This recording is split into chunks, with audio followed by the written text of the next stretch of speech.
Are our children becoming part of a robot generation who don't know how to interact with others? Today we're looking at research by the British Toy and Hobby Association and Play England, which highlights the possible long-term effects of a lack of play on our children.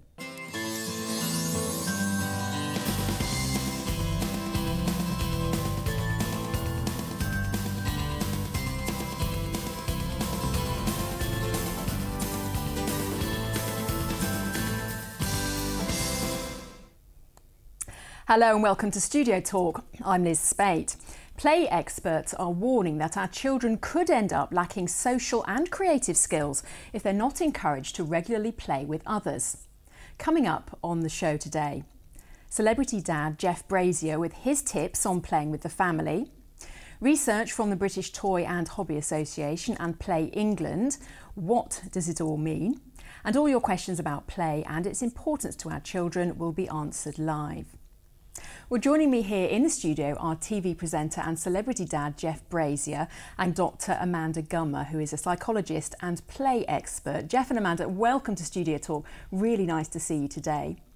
Now, this is a live show and we'll be answering your questions throughout the programme. So if you have any questions or comments, please use the box on your screen, click send, and we'll do our best to tackle them over the course of the show. And if you're tweeting whilst watching the show, please use the hashtag Studio Talk.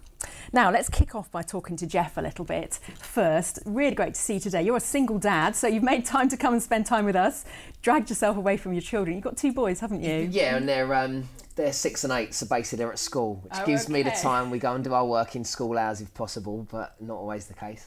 And how do you find time to play with your children? Because single dad, you've got a lot to do, haven't you? What's great about this Make Time to Play campaign is that it's made me kind of have a little look at how much I play with the children. Right. I mean, it's all well and good them coming home from school. My rule is always to get them to do their homework first. So between 4 and 5, that's the homework taken care of. With that done, you know, because obviously they've got an incentive of playtime afterwards, usually it helps get it done quicker.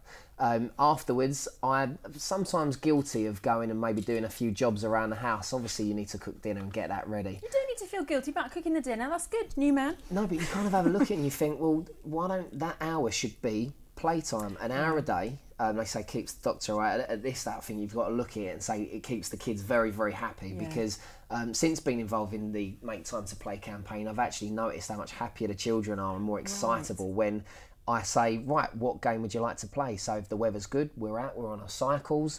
We can play football out in the street, or if the weather's not so good, then we'll sit in and we'll play board games. They love hide and seek. Yeah. There's a million different games that we can play, and they just love the fact that I'm sitting there playing it with them. So it's been quite a turnaround. I do it quite a lot, but you know, every day I've been regular with it and I've just seen how much happier it makes them. Yeah, but dragging the kids away from the telly and the computer games, I mean, that's all kids seem to want to do is to watch the telly. What are your sort of top tips for parents that are having trouble actually saying to the kids, right, telly off, let's do some family time, let's have some family games? Well, the telly doesn't go on. I mean, during homework, obviously, if the telly's on, it's a distraction. And really, we only put the telly on if you know, if they're particularly tired one day, or you know, they want to watch some cartoons. After school, they are tired at the end of the day, aren't they? They are a bit knackered. Yeah. That's again another reason why you get your homework done first. But kids are never too tired for playtime. No, I don't know whether you've noticed that or not. As parents yourselves. That's a lovely phrase.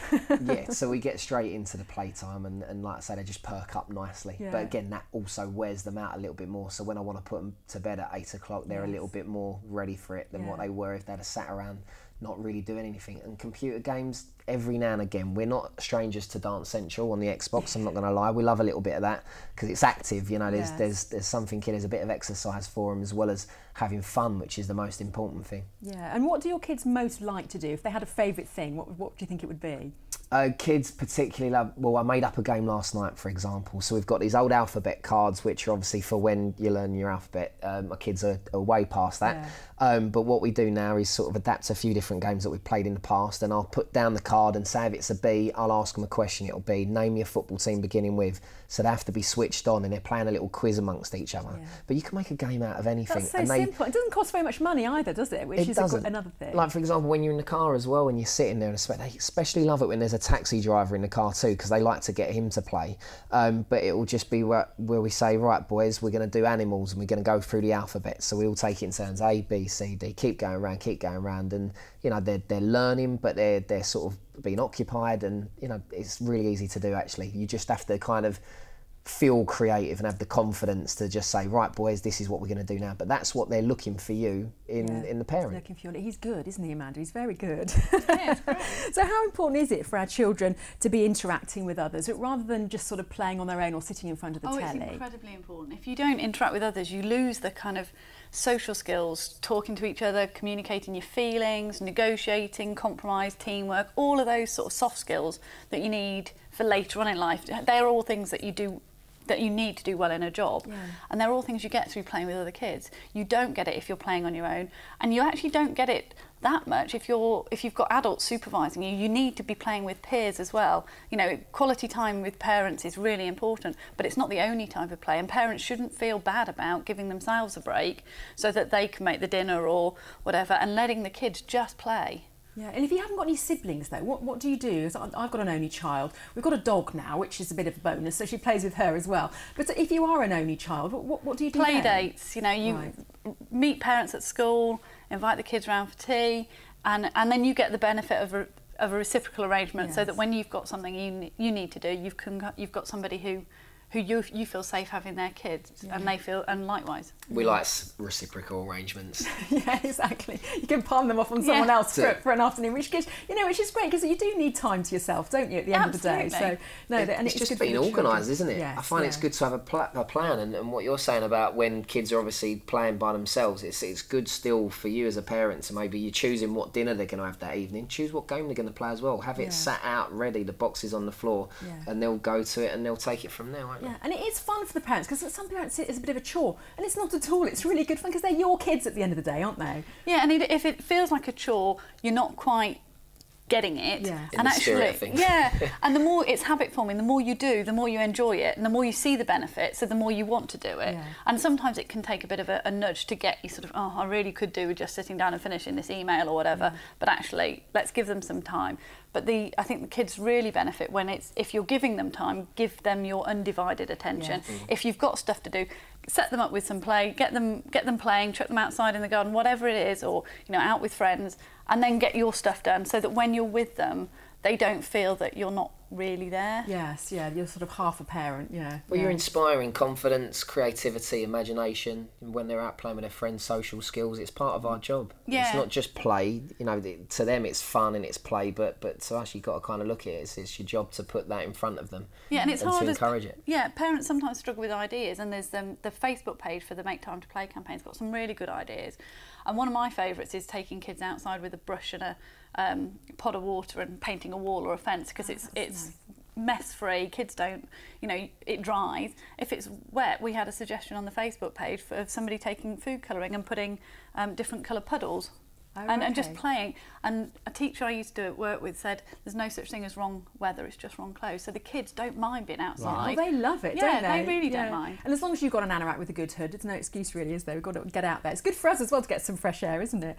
But people do worry, don't they, in this day and age, about sending their kids outside, a sort of stranger danger thing. Is this just a problem with this generation of children, do you think? Or, is this a new situation, or is it something that we've kind of dreamed up? Stranger danger is no more dangerous or prevalent now than it ever has been. It's media hyped so that people are more aware of it, but actually the sort of the nasty men who might take children away you're no more likely to be abducted now than you ever were. I think the only real fear is traffic, and cars are made safer, so they protect the passengers, so people drive faster, which is harder for kids.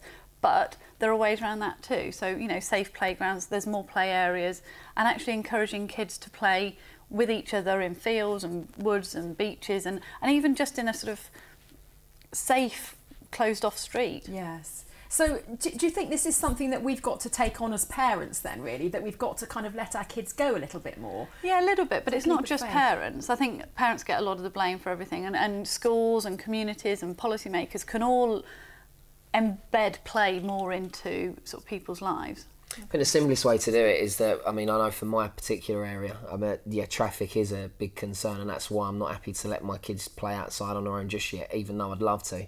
but I often find that what happens is once a few kids come out after school and the ice cream van's been, which is annoying at times, isn't it, every day, you'll get a group of kids and everyone will congregate, and it's almost like you kind of assume the position of the team leader for the moment, so that all the other parents can, oh, it's okay, they're with Jeff, and then maybe the next day it'll be for your neighbour to kind of take that role. And you're talking about community now, everybody can get together to ensure safe play, but the fact that they can still get out, and that's one really good way of doing it. Yeah, and if you've got that kind of community spirit, it makes it feel safer as well. So more people let their kids out, and then it just becomes a virtuous circle because more people play because it's safer, so it becomes even safer. So, you know, and that's where we'd like to get to, really. Yeah. Okay, it's all interesting stuff, isn't it? Well, coming up in the rest of our programme, we'll be talking further to Dr. Amanda Gummer about the research from the British Toy and Hobby Association and Play England, and we'll be hearing her suggestions for getting your children playing more, and we'll be answering your questions live here in the studio.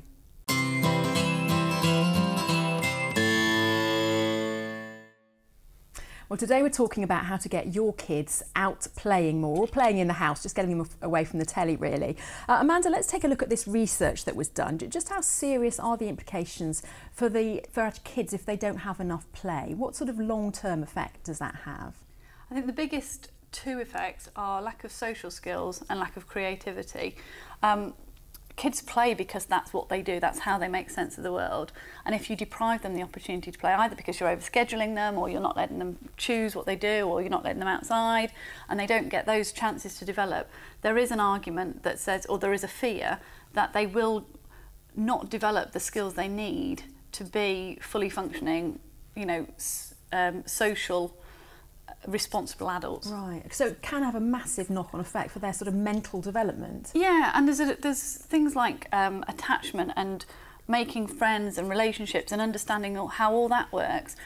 They need lots of practice at that. We've got lots of adults who don't do that so well. So you know, we need to help our kids do that from as young an age as possible, and they get that from playing with other kids, learning what hurts, what doesn't, learning how to take risks, how to assess risks, how to manage those kind of interactions with other people, and even things like arguments and play fighting.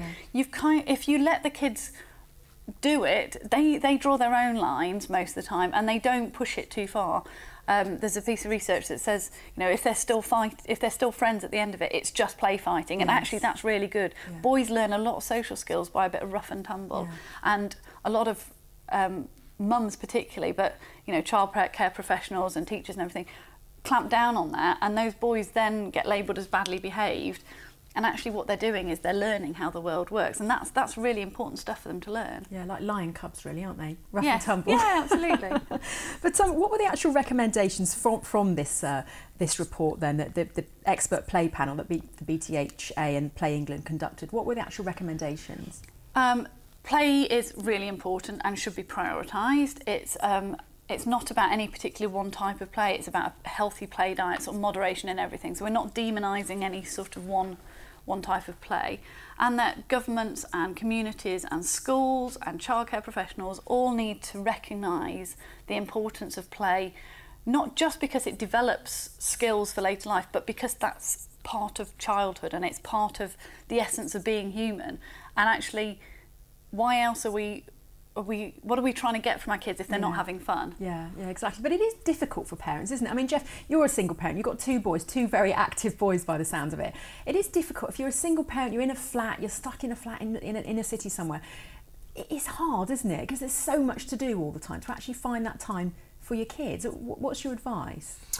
Just set out some time. I think that if there's 3 or 4 hours in between the end of school and them going to bed, if you kind of dilute yourself with all the jobs that you've got to do, then the kids haven't really got anything from you. Yeah. Whereas if you say, okay, out of those 4 hours, 3 hours of them I can be getting on with stuff, but 1 hour, solitary hour, I'm going to be completely focused on my children and do nothing else, then that is enough. That literally 1 hour is enough for them per day. Then the rest of the time they'll go off and play a game on their own. But they'll be so grateful for the fact that you've sat down, taken the time and they enjoy that. You can see the joy on their faces. Yeah. I certainly see it in mine. Yeah, okay, all interesting stuff, isn't it? Well, perhaps this would be a good time to take some questions from our viewers. We've had quite a few in. First one from Danielle in Brentwood. For Jeff, how do you find time to be active with your kids? What type of activities do you do as a family? So we've kind of covered that, but how do you find time to be active? What type of activities do you do? One time, my favourite word in the whole world is balance, because I do work a lot, but I make sure that I have that balance, that the children don't go without, and that they see me enough. They don't need to have me in their pockets every 2 seconds of every day.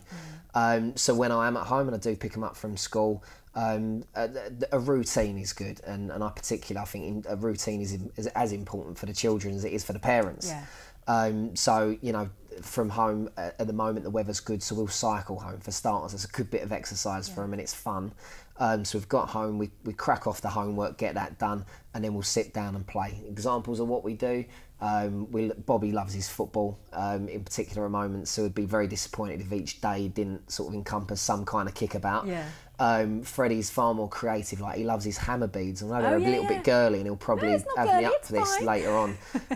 But no, he likes to, well, he doesn't do the ironing over them, obviously I do, but he makes some wonderful little patterns. He loves the drawing and the colouring. Those are great actually, aren't they? And they both love reading. They'll both actually quite happily sit there, and even though it's nothing to do with homework, and read 20 minutes of one of their Harry Potter books, or Horrid Henry or something. You've done really well to get your boys to read, because it's quite a hard task sometimes, so that's great. Well done you. Can be, but they're surrounded by books. I think that often helps. And they like a trip to the library as well. That's always encouraged. And as well, you go into sort of toy stores, and what I've found to be an amazing backup to the homework that they do in the work at school is there's these maths and English books that look to the kids like actually they're just fun. It's like they'll sit there for half hour and they'll sort of carry on doing it, and all they've done really is done extra homework.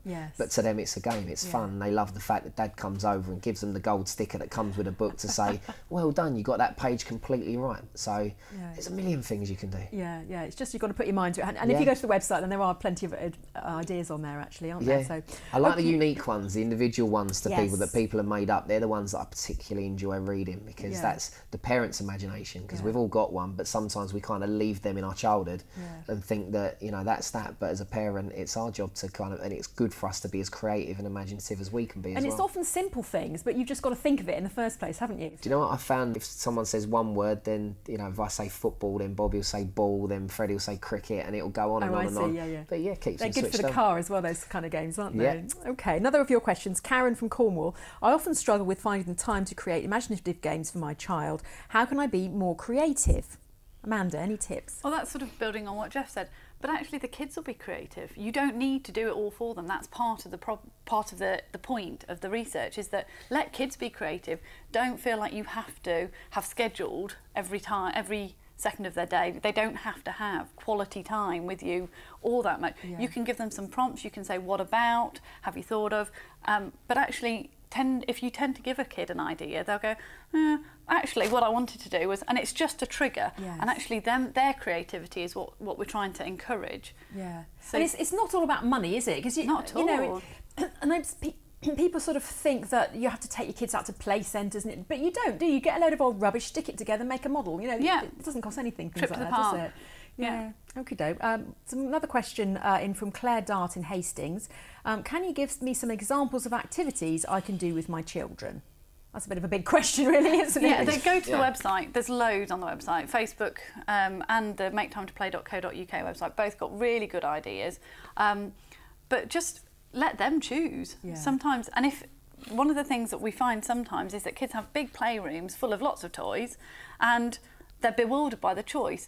Why not after school today let them build a camp, let them bring all the duvets and the pillows and the cushions for all the sofas, and it's going to create a little bit of mess, but just pile them up in the living room and let them jump off the sofa onto it, and they'll do that for hours. Build a tent with a chair and a sheet. Literally hours, job done, there you go. Okie doke. Another question in, another one for Jeff. What's your best advice for bringing up boys? I have 2 boys and was told that boys need walking every day, a bit like a dog. Is that true?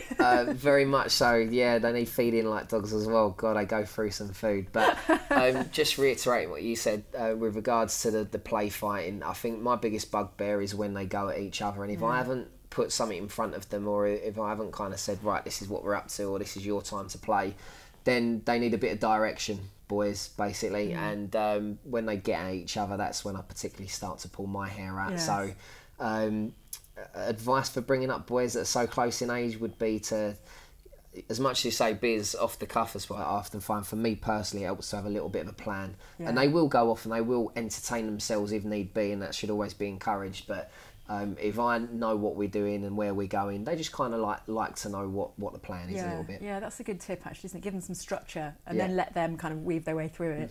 Okay, final question from Emma in Carlisle. What are the long-term effects of a lack of play? Amanda, just briefly. I think lack of creativity, lack of imagination and lack of social skills, and you do run the risk of exacerbating any potential mental health issues you've got. That I think depression and isolation and all those kind of things that we worry about our kids developing later on in life, play is a really good buffer against those. You can't, you know, I'm not saying it will never happen, but the skills that you develop through play really help form attachments, increase confidence, self-esteem, self-image, all of that kind of stuff, and that's all really positive stuff for mental health later on. Okay, interesting, isn't it? We've got time for one just last question that they want to squeeze in actually. There's a child who's 11, they have attachment disorder and they never want to share their toys. How would you tackle that, trying to get them to play with another person? Amanda, this is definitely one for you. It's always hard doing specifics on something like this without knowing the background, because there may be underlying conditions that prevent the child from, you know, autism and Asperger's syndrome can be provide particular challenges. But generally, if it's just a kind of an 11-year-old who struggles to share, who struggles to relate to other people, it's a gently. You're not going to get kids who've spent 11 years being fairly isolated and solitary and not interacting, suddenly becoming Little Miss Popular. But gently, leading by example, making sure that as a parent your needs are met, so you're feeling confident and reassured and you're able to communicate properly. And I think sort of providing some prompts and some props for the child to interact a bit more, and so there's more turn-taking games, and there's just a framework to support her development in that area. That would be the basic starting, but like I say, it's very difficult to give advice on specific cases without seeing the child. Yeah. I mean, I'm not an expert obviously, but I would just wonder whether it would work to have duplicate toys. Obviously, if the child has just got one and there's a carbon copy sitting there, whether he or she would be happier to share that additional one with the play friend. Yeah, simple, but could be really effective, couldn't it? But also, kids shouldn't have to share everything, because there are things, you know, the special toy that they sleep with, they have a real attachment to that, and forcing children to share everything of theirs isn't necessarily good for them. But you know, there's a balance, and if they're working together with, say, construction toys or role play stuff, and everybody gets a turn, those kind of toys and those kind of activities can really help develop the skills necessary to then maybe share a favourite doll or maybe share a bike or whatever it is that they're struggling with. Yeah, okay, well, it's a really interesting subject this, isn't it? Jeff, thanks so much for coming in. It's been interesting insight into your life, actually. It's interesting to know how people cope with boys, because I've got a girl, so I don't really know. And Amanda, thanks very much to you as well. You've got 2 girls, so you've got your work cut out, I'm sure. Well, sadly, we are out of time, and my thanks to you, Jeff and Amanda, for joining us, and thanks to you for all your questions today. And if you want to get your kids out and playing this summer, you can go to the website, which is www.facebook.com/make-time-to-play, and there are lots of tips there from the expert, lots of ideas as to how to get your kids out playing. And remember, it does them good, but it also does you good too. Thanks very much for watching, and we'll see you next time. Bye-bye.